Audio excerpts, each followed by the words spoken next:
Bismillahirrahmanirrahim. Assalamualaikum warahmatullahi wabarakatuh.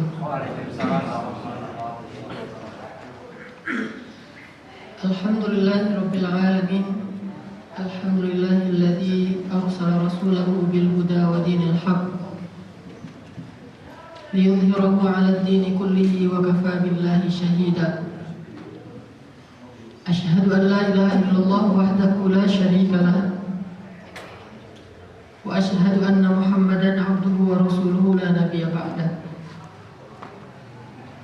Allahumma shalli wa sallim wa barik ala sayyidina Muhammadin kama dzakarahu dzakiruna al-akhyar. Wa shalli wa sallim wa barik ala sayyidina Muhammadin makhtalafa al-lail wan nahar. Wa shalli wa sallim wa barik ala sayyidina Muhammadin wa ala al-muhajirin wal ansar. Fa amma ba'd. Allah Subhanahu wa taala berfirman di dalam surat Al-Hasyr ayat 18 yang sangat populer di masyarakat kita. A'udzu billahi minasy syaithanir rajim. Bismillahirrahmanirrahim. Ya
bertakwalah kalian kepada Allah, dan hendaklah setiap diri memperhatikan apa yang telah dia lakukan untuk akhiratnya. Dan bertakwalah kepada Allah, sesungguhnya Allah Maha teliti terhadap apa yang kalian kerjakan. Dan janganlah kalian menjadi seperti orang-orang yang melupakan Allah, sehingga Allah menjadikan mereka lupa terhadap diri mereka sendiri. Mereka itulah orang-orang yang keluar dari jalan yang lurus atau fasik. Tidaklah sama antara penghuni-penghuni neraka dan para penghuni surga. Para penghuni surga itulah mereka orang-orang yang memperoleh kemenangan. Shadaqallahul azim. Bapak Ibu ikhwah fillah, tentunya banyak sekali tema yang bisa kita jadikan ayat ini sebagai ayat pembuka. Misalnya tema takwa, maka ayat ini juga bisa menjadi ayat pertama dalam membahas tentang takwa, karena perintah pertama di ayat ini adalah ittaqullah. Atau kita berbicara tema iman, ayat ini juga tentang iman, ya ayyuhalladzina amanu. atau berbicara tentang akhirat. Ayat ini juga ayat akhirat. Ma qaddamat lighad. Ashabun nar, ashabul jannah, ashabul jannati humul faizun. Ayat ini juga tentang akhirat. Maka pada hari ini kita akan mentadaburi surat Al-Hasyr ayat 18 sampai 20 ini dalam tema yang sesuai dengan kurikulum kita, menjadi muslim lillah dengan cara bermuhasabah. Dan tentunya ayat ini termasuk salah satu di antara ayat yang sangat populer soal muhasabah diri. Dari mana kita ambil istilah muhasabahnya? Memang di dalam ayat ini tidak ada istilah muhasabah, tetapi ada istilah yang lebih detail daripada muhasabah, yaitu wal tanzur, kalimat perintah untuk memperhatikan. Memperhatikan apa yang sudah dia kerjakan untuk akhiratnya. Sehingga para ulama menjelaskan muhasabah itu ada dua macam. Ada muhasabah sebelum kita melakukan suatu perbuatan, sehingga kita menghitung-hitung apakah perbuatan yang ingin kita lakukan ini bermanfaat bagi akhirat ataupun tidak. Ini namanya muhasabah sebelum beramal. Dengan cara kita belajar dulu apakah amal ini sudah sesuai dengan ilmu yang kita pelajari, bagaimana cara melakukannya, apa manfaatnya untuk akhirat kita. Ini namanya muhasabah sebelum kita beramal. Ada muhasabah setelah beramal, biasanya dilakukan di pagi dan sore hari dengan zikir pagi dan petang, atau dilakukan sebelum tidur, atau dilakukan sepertiga malam terakhir. Ini memuhasabahi apa yang sudah kita lakukan seharian. Surat ini menjelaskan kepada kita muhasabah yang nomor 2. Muhasabah tentang apa yang sudah dilakukan. Wal tanzur nafsun ma qaddamat lighad. Hendaklah setiap diri itu memperhatikan, menilai, meneliti apa yang telah dia lakukan untuk akhiratnya. Sehingga dari ayat ini kita bisa mengambil tadabbur nasihat bahwa hukum bermuhasabah itu adalah wajib bagi setiap orang yang beriman. Ini termasuk amalan yang harus kita lakukan, walaupun tidak ditentukan waktunya seperti sholat misalnya sehari 5 kali, tidak. Tetapi perintah, sehingga kita harus bermuhasabah. Bahkan kalau bisa sesering mungkin kita bermuhasabah. Dan yang paling populer tentang kalimat ini adalah dari Umar bin Khattab yang mengatakan hasibu anfusakum qabla an tuhasabu. Hisablah, hitung-hitunglah amal kalian, evaluasilah diri kalian, introspeksi dirilah kalian sebelum kalian nanti dihisab di hadapan Allah Subhanahu wa taala.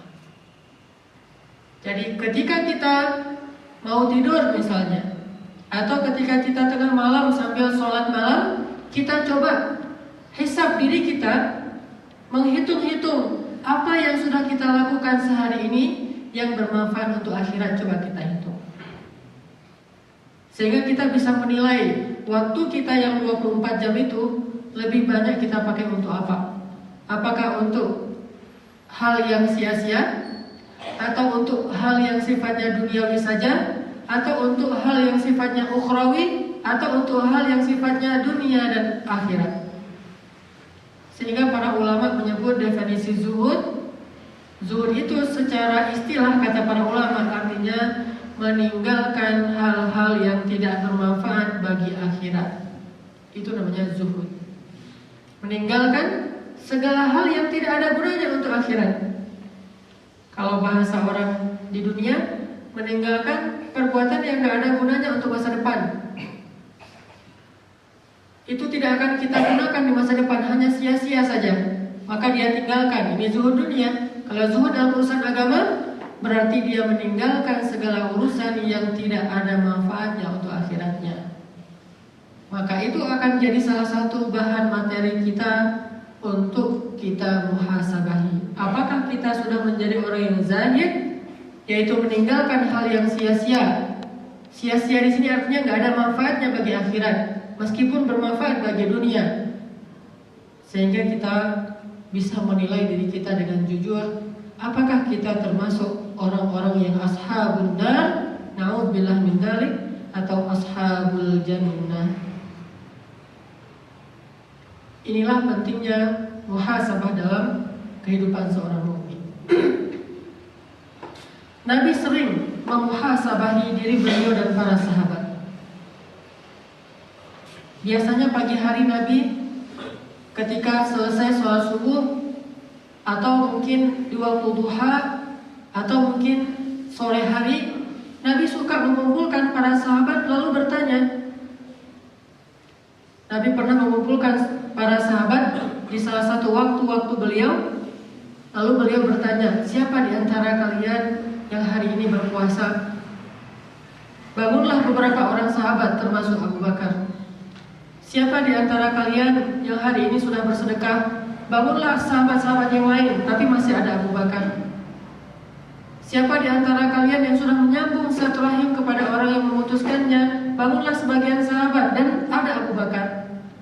Siapa di antara kalian yang sudah menjenguk orang yang sakit? Bangunlah sebagian yang lain dari sahabat dan ada Abu Bakar. Apapun amal soleh yang dimuhasabahi oleh Rasul kepada para sahabat, maka para sahabat bangun satu persatu secara bergiliran, kecuali satu orang yang terus bangun mengatakan ana ya Rasulullah, ana ya Rasulullah. Siapa? Abu Bakar As-Siddiq. Ini menunjukkan bahwa Nabi memuhasabahi mereka. Nabi juga pernah memuhasabahi Ali bin Abi Thalib dalam urusan sholat tahajud.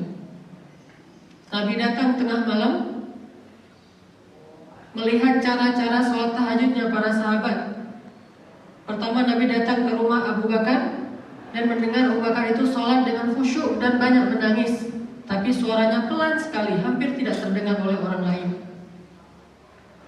Lalu Nabi melewati rumah Umar bin Khattab dan mendengar Umar sholatnya di atas atap rumahnya dengan suara yang sangat lantang kedengaran dari jarak jauh. Lalu Nabi datang ke rumah Bilal dan mendengar Bilal membaca ayat-ayat yang terpotong-potong. Artinya dia baca satu ayat, dua ayat, kemudian loncat lagi ke surat yang lain, satu ayat, dua ayat, dan sebagainya. Lalu Nabi datang ke rumah Ali, ternyata Ali belum bangun. Dibangunkan oleh Nabi. Ketika bangun, Ali membuka pintu dan Nabi bertanya, ya Ali, kenapa belum sholat? Maka kemudian Ali menjawab, ya Rasulullah, bukankah jiwa kita ketika kita tidur ada di tangan Allah? Sehingga jika Allah berkehendak, Allah kembalikan. Jika tidak, maka kita tetap tidur. Ini bantahan Ali.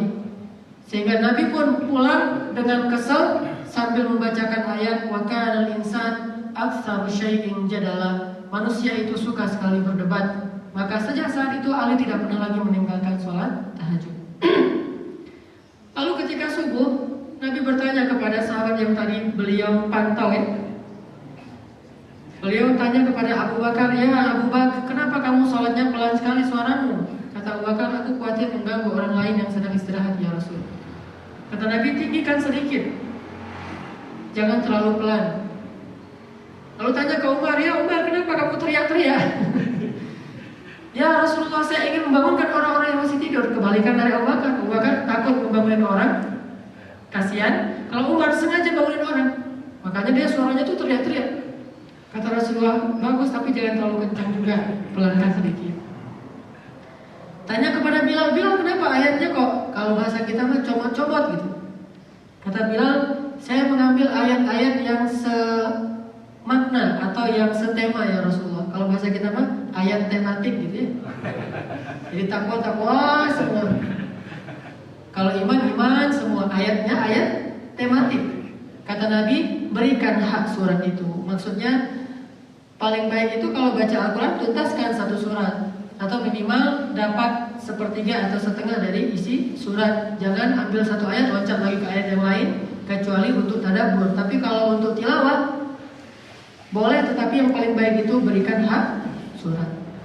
Begitulah Nabi memuhasabahi para sahabat dalam ibadah-ibadah malam mereka. Atau adegan yang lain ketika Nabi berangkat dalam perang Tabuk. Dan kita tahu adegan ini di surat At-Taubah, ada 3 orang sahabat yang tidak ikut. Salah satunya yang paling terkenal bernama, siapa yang hafal? Inisialnya K.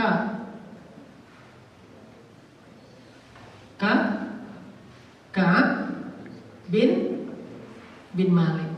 3 orang sahabat.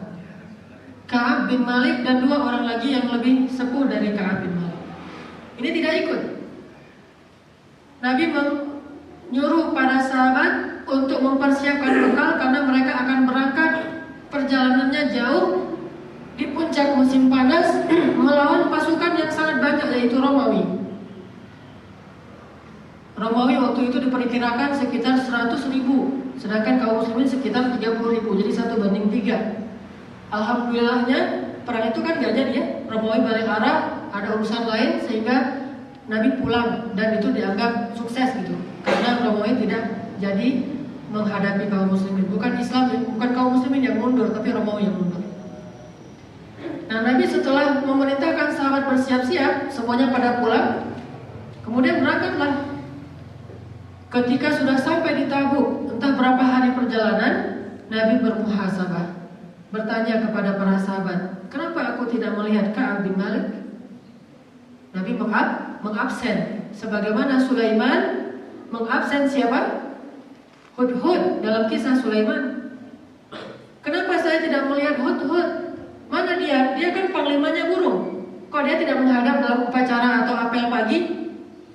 Kata yang lain, Hudhud itu nggak tahu pergi entah berapa hari, nggak jelas. Kata Sulaiman, kalau dia tidak punya alasan yang kuat kenapa dia absen, akan aku siksa dia dengan siksaan yang sakit, atau akan aku sembelih dia, kata Sulaiman ya. La'adbahanna, saya akan sembelih dia. Ini namanya muhasabah. Gak cukup inisiatif saja, silakan siapa yang mau ikut ya nggak apa-apa, lalu nggak diabsen, lalu dimuhasabah, kenapa dan sebagainya. Sehingga ketika Nabi sudah sampai ke Tabuk, kemudian Nabi bertanya, kenapa saya tidak melihat Ka'ab bin Malik, mana dia? Seorang laki-laki dari Bani Salamah menjawab, ya Rasulullah, Ka'ab itu tergoda oleh rindangnya kebun kurma dan buah-buahnya yang mau panen. Maksudnya Ka'ab itu malas ikut gara-gara pengen menikmati panen kurma, waktu itu sebentar lagi panen. Lalu seorang sahabat yang paling mengerti halal dan haram, siapa coba sahabat yang paling mengerti halal dan haram? Julukannya afqahu ummati, orang yang paling fakih di antara umat Islam. Siapa? Inisialnya M. Ayo. Hah? Muhasabah. Masa nama sahabat muhasabah. Mas'ud. Ada lagi? Mus'ab bin Umair. Ada lagi? Yang dikenal dengan nama yang paling fakih di antara umat Islam. Mu'az bin Jabal. Masya Allah, barakallahu fiik. Mu'az bin Jabal, afqahu ummati bil halal wal haram, kata Nabi. Umatku yang paling mengerti mana halal dan mana haram, yang paling ngerti fikih, itu Mu'az bin Jabal. Kata Mu'az bin Jabal, sama qult, jelek sekali ucapanmu tentang Ka'ab bin Malik. Ya Rasulullah, kami tidak mengenal Ka'ab bin Malik kecuali dengan kebaikan-kebaikannya. Ini husnuzannya Mu'az kepada Ka'ab bin Malik. Kemudian Nabi diam saja. Ini berarti Nabi memuhasabahi pasukannya, sahabatnya, umatnya tentang suatu amal soleh. Kenapa tidak ikut? Lalu ketika Nabi datanglah Ka'ab bin Malik menghadap Nabi untuk beri alasan kenapa tidak ikut. Sebelum Ka'ab bin Malik menghadap Nabi, banyak orang munafik yang sekitar jumlahnya 60-an orang sudah menghadap Nabi dan semuanya pakai alasan. Ada yang alasannya sakit, ada yang alasannya sibuk, ada yang alasannya nggak sempat, ada yang alasannya banyak hajat segala macam. Syaghalatna amwaluna wa ahluna fastaghfir lana. Kata orang munafik, ya Muhammad, kami nggak bisa ikut, terlalu sibuk kemarin, ada urusan pekerjaan penting banget, ada urusan keluarga penting banget, maka mintalah ampun kepada Allah untuk kami. Rata-rata ya itulah alasan mereka, walaupun kasusnya beda-beda. Tapi yang secara umum kata Allah, urusan pekerjaan sama urusan keluarga.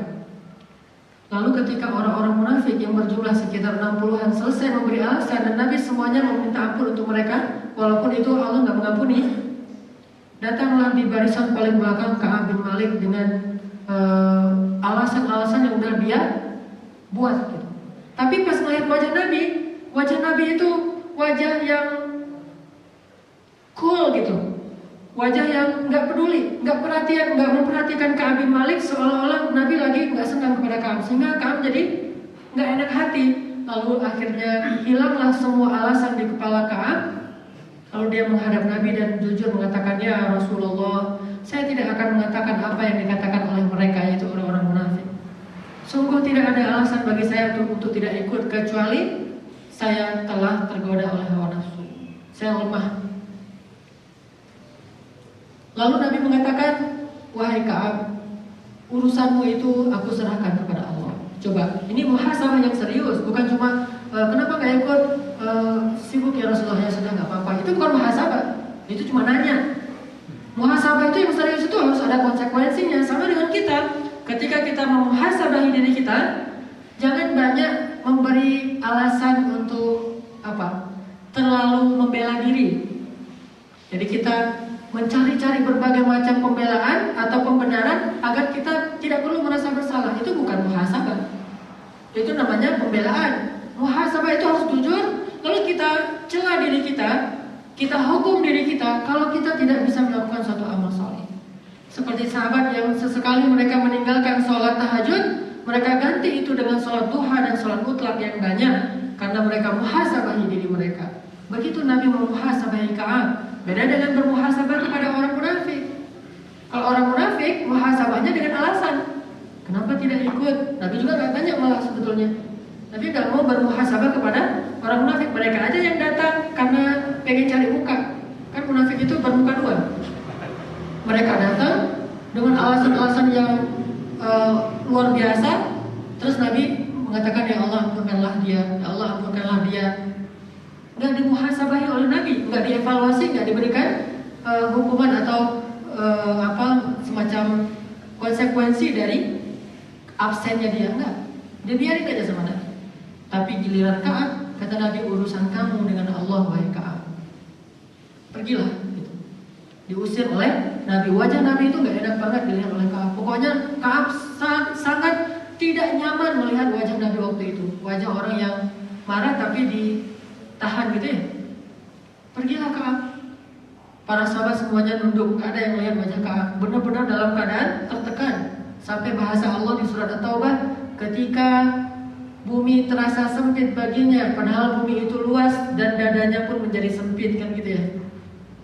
Sehingga Ka'ab keluar. Baru Ka'ab berjalan keluar dari masjid, Nabi panggil lagi, wahai Ka'ab, berhenti sebentar. Ternyata Nabi dapat perintah dari Allah. Apa kata Nabi? Mulai sekarang tidak boleh ada seorang pun muslim yang bergaul dengan Ka'ab bin Malik. Gak ada yang boleh bergaul dengan Ka'ab, ngomong, apalagi datang ke rumahnya, dia jalan bareng segala macam, gak ada yang boleh. Pulanglah Ka'ab. Dan ketika dia di luar, dia tahu bahwa ternyata selain dia yang gak ikut perang Tabuk itu ada 2 orang sahabat senior juga, dan 2 orang ini adalah Ahlul Badar yang dulu pernah ikut perang Badar. Kalau Ka'ab gak ikut perang Badar, karena memang perang Badar itu tidak dicela kalau dia absen dari perang Badar. Perang Badar ini kan perang yang khusus, gak semua boleh ikut. Tapi setelah perang Badar kalau nggak ikut itu tercela. Kalau perang Badar nggak tercela. Ka'ab ini orang yang ikut Bai'ah Aqabah 1 dan 2, tetapi tidak ikut perang Badar. Yang 2 orang lagi lebih tinggi daripada Ka'ab derajatnya, yaitu orang yang pernah ikut perang Badar. Secara usia lebih senior daripada Ka'ab bin Malik. Berapa usianya? Di atas 60. Sehingga ketika Ka'ab keluar dari masjid, dia tahu ternyata 2 orang yang lebih senior dari beliau pun dihukum dengan hukuman yang sama, dikucilkan. Dan mereka sama dengan Ka'ab, tidak mencari-cari alasan, semuanya mengakui mereka salah kok gak ikut dalam perang Tabuk. Pulang, sampai di rumah hanya bisa bergaul dengan istrinya, dengan keluarga dekatnya di dalam satu rumah. Selang beberapa hari kemudian muncul lagi utusan mengabarkan bahwa bukan cuma kaum muslimin yang gak boleh bergaul dengan Ka'ab, bahkan istrinya pun harus dipulangkan ke rumah orang tua setelah beberapa hari. Diboykot oleh kaum muslimin, sekarang diboykot oleh keluarganya, sehingga istrinya dibawa pulang ke rumah orang tua, tinggal sebatang kara di rumah, nggak punya istri, nggak ada keluarga, apalagi teman. Dan ini juga berlaku kepada dua orang lain selain Ka'ab bin Malik. Hanya saja dua orang ini, istri-istri mereka datang kepada Nabi dan mengadu, "Ya Rasulullah, suami kami itu sudah tua, sudah sepuh, udah kakek-kakek. Selama ini kamilah yang merawat mereka. Jika kami harus pulang ke rumah orang tua, mereka tinggal sendiri, mereka tidak bisa merawat dirinya sendiri, udah sepuh banget ya Rasul. Izinkanlah kami untuk tetap merawat mereka." Akhirnya untuk dua orang ini Nabi berikan pengecualian, boleh istrinya tetap di rumah. Beda dengan Ka'ab. Apa pelajarannya coba? Berarti kalau dia udah gak bisa merawat diri sendiri, usianya kan udah di atas 60 tahun nih, udah sepuh banget. Orang sesepuh itu yang dulunya adalah seorang veteran Badar, gak ikut perang Tabuk, ternyata dicela sama Allah dan Rasul. Gimana yang masih muda? Yang sepuh aja tuh, yang gak bisa ngurus diri sendiri kecuali istrinya yang ngurus. Dan dia bukan orang yang gak pernah ikut jihad, veteran Badar gitu loh.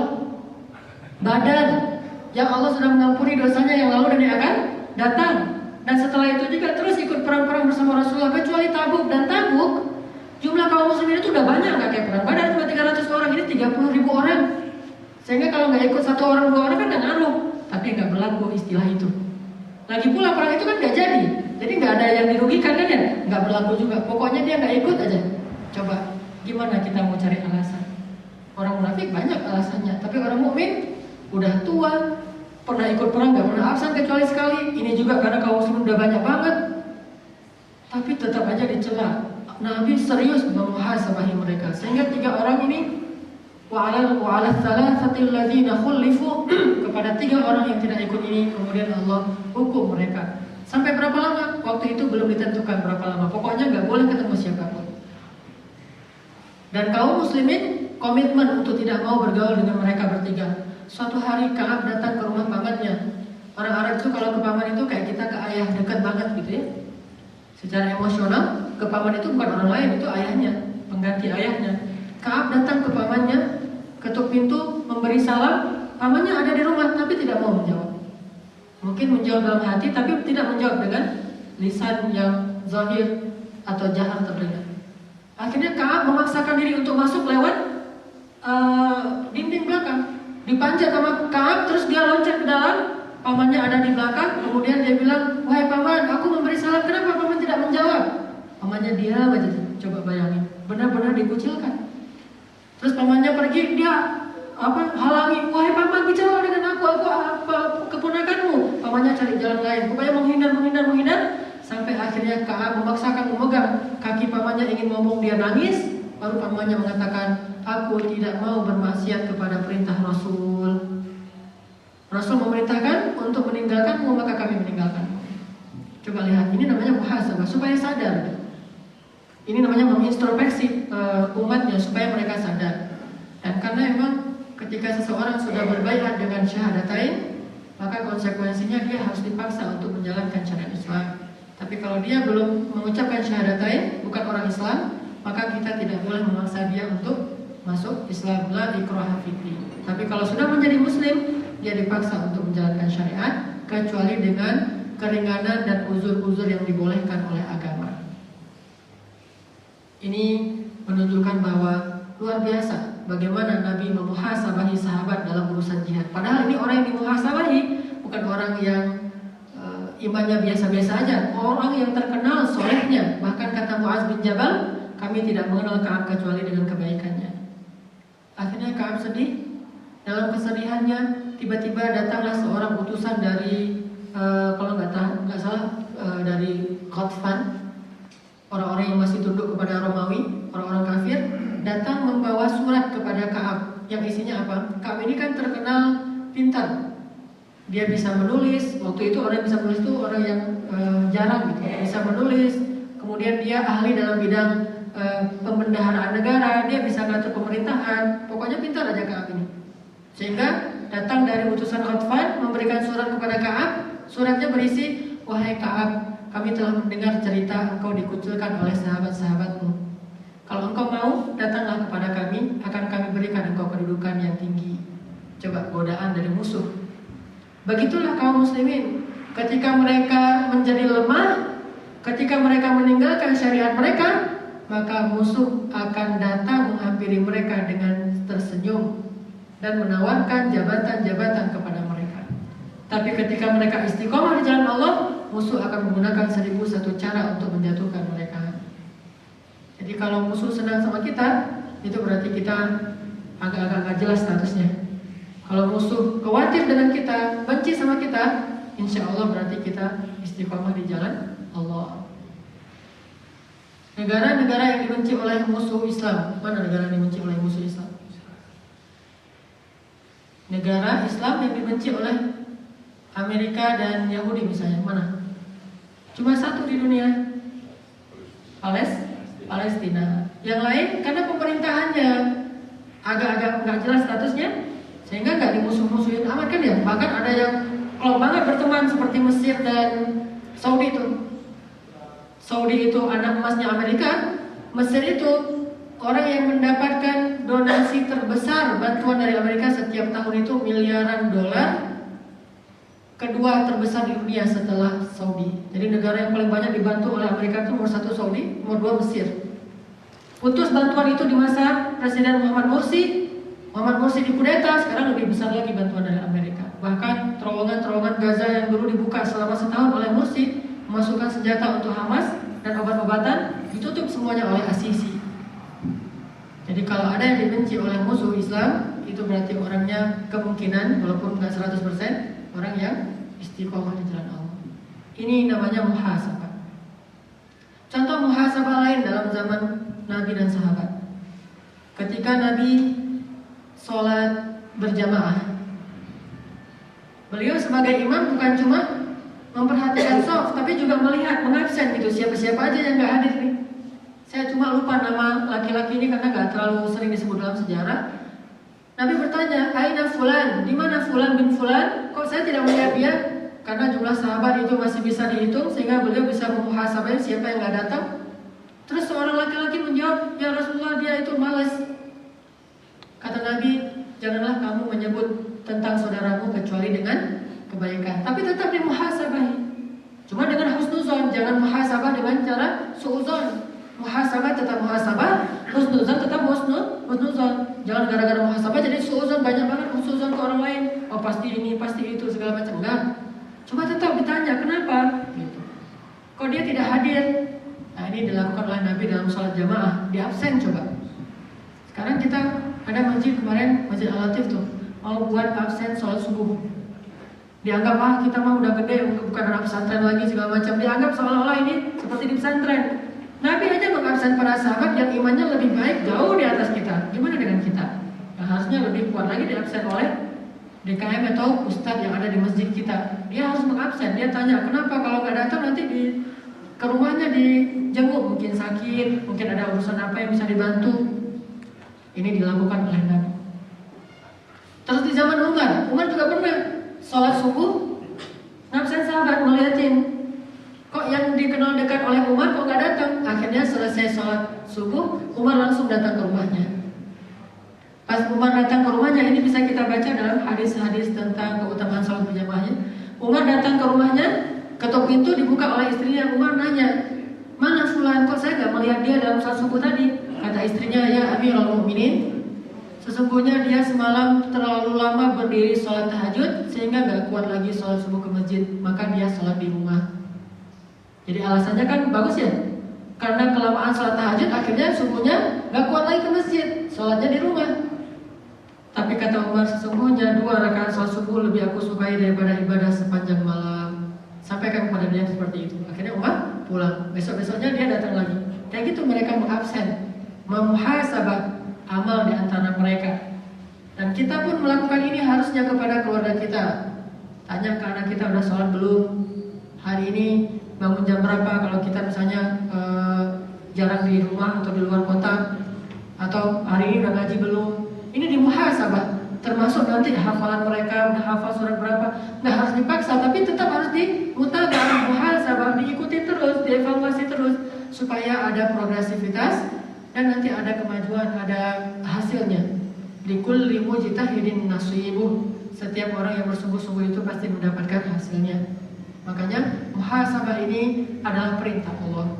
Wal tanzur nafsun ma qaddamat lighad. Hendaklah setiap diri itu menilai, memuhasabah, menghitung-hitung, mengevaluasi apa yang sudah dia lakukan untuk akhiratnya.